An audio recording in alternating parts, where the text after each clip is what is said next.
So ఇప్పుడు మనకి డయాబెటీస్‌లో 2 రకాలుంటాయి. టైప్ 1, టైప్ 2 అంటారు. సో అడల్ట్స్‌లో వచ్చే డయాబెటీస్‌ని టైప్ 2 డయాబెటీస్ అంటారు. సో ఇది ఇప్పుడు మనకందరికీ తెలుసు ఇండియా డయాబెటిక్ క్యాపిటల్ ఆఫ్ వరల్డ్‌గా మారిపోయింది.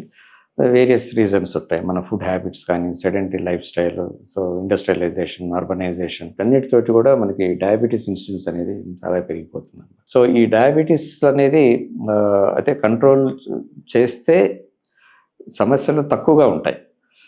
అంటే ఇప్పుడు యూజువల్గా ఈ డయాబెటీస్ కాంప్లికేషన్ అనేది సివియారిటీ ఆఫ్ డయాబెటీస్ ఒకటి, డ్యూరేషన్ ఆఫ్ డయాబెటీస్ ఈ రెండు ఒకటి వల్ల మనకి డయాబెటీస్లో కాంప్లికేషన్స్ రావడం రాకపోవడం అనేది జరుగుతుంది అనమాట. సో లాంగ్ స్టాండింగ్ డయాబెటీస్లో కొన్ని కాంప్లికేషన్స్ నియంత్రణలో ఉన్నప్పటికీ కూడా కొన్ని కాంప్లికేషన్స్ వచ్చే అవకాశం ఉంటాయి. ఫర్ ఎగ్జాంపుల్ కిడ్నీ డిసీజ్ రావడం కానీ, లేదంటే యూజువల్గా డయాబెటిక్ పేషెంట్స్లో కొలెస్ట్రాల్ కూడా ఎక్కువ ఉంటుంది. సో దానివల్ల రక్తనాళాల్లో దెబ్బతింటాం.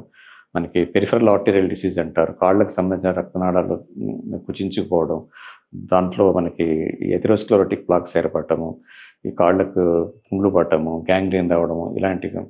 బట్ సాధారణంగా అన్కంట్రోల్డ్ డయాబెటీస్లో ఎక్కువగా వస్తుంటాయి.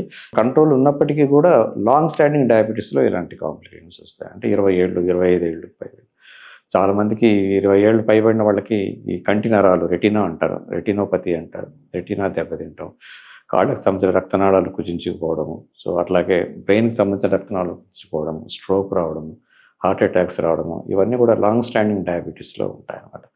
బట్ లాంగ్ స్టాండింగ్ డయాబెటీస్లో కూడా డయాబెటీస్ని నియంత్రించడం ద్వారా మనము ఈ కాంప్లికేషన్స్ అవాయిడ్ చేయడానికి చాలా చాలా అవకాశాలు ఉంటాయి.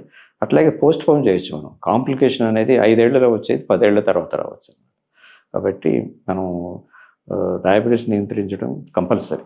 మెడ్ ప్లస్ లో అదే మెడిసిన్ అదే క్వాలిటీ, మార్కెటింగ్, డిస్ట్రిబ్యూషన్, ఇంకోటి అంటూ వీళ్ళకి అదనపు ఛార్జీలు ఉండవు. అందువల్లే 50 to 80% డిస్కౌంట్ లో మనకు అందిస్తున్నారు.